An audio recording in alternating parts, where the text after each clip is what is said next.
दुनिया में हजरत आदम अलैहिस्सलाम से पहले क्या था और कायनात में इंसानों से पहले क्या था? ये वो सवाल है जो हम सबके जहनों में जरूर आता होगा। नाजरीन, हजरत आदम अलैहिस्सलाम की दुनिया में तशरीफ आवरी से पहले जमीन पर 28 किस्म की मखलूकात आबाद थीं। ये एक हैरत अंगेज हकीकत है कि मुख्तलिफ जमानों में कई हजार साल तक अजीबो गरीब मखलूकात जमीन पर मौजूद रही हैं। जिन्नात के बारे में तो सभी जानते हैं कि वो हजरत आदम अलैहिस्सलाम से पहले आबाद थे, मगर उनकी सरकशी के नतीजे में अल्लाह ताला ने फरिश्तों को भेजा जिन्होंने जिन्नात को जमीन से निकालकर जजीरों में भेज दिया। ताहम जिन्नात से पहले भी 27 किस्म के मुख्तलिफ मखलूकात जमीन पर आबाद थीं, जिनमें बिन, खिन और मिन शामिल थे। अल्लामा इब्न कसीर ने अपनी मशहूर किताब अल-बदाया वल नहाया में जिक्र किया है कि बिन और खिन जमीन पर रहते थे। सरकश हो गए तो अल्लाह ताला ने जिन्नात को भेजा जिन्होंने उन्हें जमीन से निकाल दिया। ये बात याद रखनी चाहिए कि इन मखलूकात को सिर्फ जमीन की हुदूद से निकाला गया, उन्हें कत्ल नहीं किया गया। ये मुमकिन है कि वो किसी और जमीन या सैयारे पर आबाद हो चुके हों और वही खलाई मखलूक हों। नाजरीन, जिन्नात की सरकशी के बाद अल्लाह ताला ने इंसान को पैदा किया जिसके लिए जमीन की तख्लीक की गई थी। अल्लामा मसाउदी ने भी लिखा कि इंसान से पहले 28 किस्म की मखलूकात जमीन पर आबाद थीं, और अल्लामा शहाबुद्दीन अल-अशबेही ने भी अपनी किताब अल-मुस्ततरफ में इसी बात का जिक्र किया है कि इन मखलूकात में कुछ खास खुसूसियात थीं, जिनमें से चंद ये हैं। उनमें परों वाली मखलूक जिनकी जबान बजने जैसी थी, उनमें दो जिस्म रखने वाली मखलूक जिनमें एक जिस्म शेर जैसा और दूसरा परंदे जैसा होता था, दो सर वाली मखलूक, एक आगे की जानिब और दूसरा पीछे की जानिब, उनमें निस्फ इंसान जैसी मखलूक जिनकी कई टांगे थीं, कुछ मखलूकात जिनका मुंह इंसान जैसा लेकिन पेट कछुए जैसी थी और सर में सींग थे, कुछ के सफेद बाल और गाय जैसी दुम होती थी, कुछ मखलूकात के नाखून खंजरों की तरह और लंबे लंबे कान हुआ करते थे। ये मुख्तलिफ शक्लें और खुसूसियात इन मखलूकात की एक मखसूस नोयत की अक्कासी करती हैं जो उनके वजूद की खासियतें थीं। अल्लामा मसूदी ने एक और जगह ये भी लिखा है कि हजरत आदम अलैहिस्सलाम से पहले 120 किस्म के मखलूकात आबाद थीं।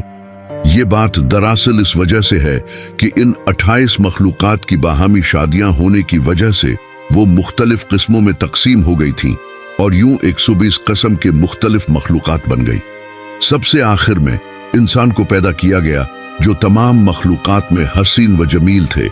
अल्लाह रब्बुल इज्जत ने कुरान मजीद में फरमाया है, लक़द खलक़नल इंसान फी अहसनी तक़वीम, यानी हमने इंसान को सबसे अच्छी सूरत में पैदा किया। इसी तरह एक हदीस में आता है, तर्जुमा ये है कि अल्लाह रब्बुल इज्जत ने आदम अलैहिस्सलाम को अपनी पसंदीदा तरीन सूरत पर पैदा किया।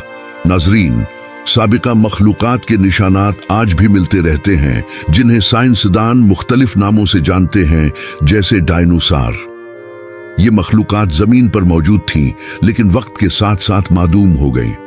कुछ आसार समंदरों और जजीरों में छुपे हुए हैं, जबकि अलजायर में मौजूद बहुत बड़े पहाड़ी सिलसिले की गारों में कुछ मखलूकात की कदीम तस्वीर दरियाफत हुई हैं जो हमें इन्हें मखलूकात के वजूद का अंदाजा देती हैं। बाज लोगों का ख्याल है कि याजूज व माजूज भी इन्हीं साबिका मखलूकात में से हैं, जो सिकंदर जुल्करनीन की बनाई हुई दीवार के पीछे बंद हैं। ये एक दिलचस्प मौजूआ है जो आज भी मुहक्किकीन की तवज्जो का मरकज है। नाजरीन, ये जेर नजर तस्वीर अलजायर के गारों की हैं, जिनमें माहिरीन के मुताबिक ये बिन, खिन और मिन की बनाई हुई तस्वीर हो सकती हैं। ये दरियाफ्तें हमें माजी की मखलूकात के बारे में मजीद जानने का मौका फराहम करती हैं और हमें ये सोचने पर मजबूर करती हैं कि हमारी जमीन पर क्या कुछ गुजरा है। इस तमाम बहस का खुलासा ये है कि हजरत आदम अलैहिस्सलाम की दुनिया में तशरीफ आवरी से पहले 28 किस्म की मखलूकात आबाद थीं जो मुख्तलिफ शक्लों और खुसूसियात की हामिल थीं। ये मखलूकात अपनी सरकशी की वजह से अल्लाह ताला के अजाब का निशाना बने और आखिर में इंसान की तख्लीक हुई, जो सब मखलूकात में हसीन व जमील और सबसे अफजल है। अल्लाह रब्बुल इज्जत की तख्लीक में ये मखलूकात एक खास मकसद के तहत वजूद में आए और आज भी उनके आसार हमें माजी की कहानी सुनाते हैं। इसी तरह दीगर मखलूकात यानी जानवर और परिंदे सब एक दूसरे के साथ एक खास तवाजुन में जिंदगी गुजार रहे थे।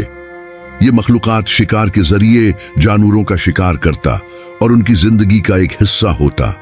जंगलात में जिंदगी बसर करने वाले कबाइल अपने इर्द गिर्द की मखलूकात के साथ हम आहंगी से रहते थे, क्योंकि ये तवाजुन इंसानी बका के लिए बहुत अहम था। फितरत के साथ इंसान का ताल्लुक बहुत गहरा था। वो अपने माहौल का एहतराम करते थे और उसे अपनी जिंदगी का एक लाजमी हिस्सा समझते थे। जंगलात, पहाड़ और दरियाओं के किनारे रहने वाले मखलूकात फितरत की खूबसूरती और उसकी ताकत को महसूस करते थे। उनके रोजमर्रा के काम फितरत के साथ जुड़े हुए थे, जो उनकी बका के लिए जरूरी था। नाजरीन, तालीम और इल्म का हुसूल उस दौर में मुख्तलिफ तरीकों से होता था। कोई मुनज़्ज़म तालीमी निज़ाम नहीं था, मगर इल्म का हुसूल तजरिबात और मशाहिदात के जरिए होता था। यही मखलूकात अपने बड़ों और एक दूसरों से सीखते और तजरिबात के जरिए नई चीजें दरियाफत करते थे। उनका इल्म बुनियादी तौर पर फितरत और उसके मज़ाहिर पर मरकूज था। ये इल्म उनकी जिंदगी में अहमियत रखता था, क्योंकि वो अपने तजुर्बात के जरिए नई मालूमात हासिल करते थे। हजरत आदम अलैहिस्सलाम की तख्लीक के साथ ही दुनिया में एक नया दौर शुरू हुआ। अल्लाह ताला ने उन्हें अपनी बेहतरीन मखलूक के तौर पर तख्लीक किया और उनको इल्म व हिदायत अता की। आदम अलैहिस्सलाम की मौजूदगी ने इंसानी जिंदगी में एक नई रूह फूंकी, जिसने इंसान को इल्म, हिदायत और खुदा की रजा के हुसूल की तरफ माइल किया। नाजरीन, आदम अलैहिस्सलाम की तख्लीक के बाद उनकी नस्ल को जिंदगी गुजारने का नया तरीका मिला। अल्लाह ने आदम अलैहिस्सलाम को अपने कमालात से नवाजा और उन्हें फरिश्तों के सामने पेश किया।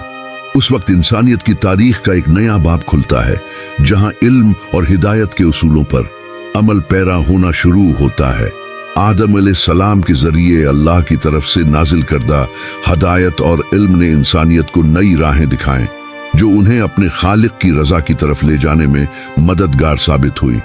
ये तारीख न सिर्फ हमारी जड़ों की शनाख्त कराती है, बल्कि हमें ये भी याद दिलाती है कि इंसान की तख्लीक एक खास मकसद के तहत हुई है, और हमें उस बात का ख्याल रखना चाहिए कि हम किस तरह अपनी जिंदगी गुजार रहे हैं। इंसान की अजमत और उसकी तख्लीक की शान हमें ये दर्स देती है कि हम किस तरह अपनी जिम्मेदारियों को समझें और अपनी खालिक की इबादत करें। नाजरीन, ये माजी की मखलूकात, चाहे वो जिनात हों या बिन, खिन और मिन, हमें ये समझाते हैं कि अल्लाह ताला की कुदरत पायान है और उसकी तख्लीक की हिकमत का कोई अंदाजा नहीं लगा सकता। इन मखलूकात की कहानी हमें इस बात का एहसास दिलाती है कि हमें अपने माजी को जानने की जरूरत है, ताकि हम अपने मुस्तकबल की बेहतर तश्कील कर सकें। अल्लाह रब्बुल इज़्ज़त ने हमें सोचने, समझने और अपने माजी को जानने की सलाहियत दी है, और हमें इसका भरपूर इस्तेमाल करना चाहिए, ताकि हम अपनी जिंदगियों को बेहतर बना सकें और अल्लाह की राह पर चलने की कोशिश करें। नाजरीन, अगर वीडियो पसंद आई हो तो वीडियो को लाइक, शेयर और सब्सक्राइब जरूर करें। अब तक के लिए इजाजत दीजिए। अल्लाह हाफिज।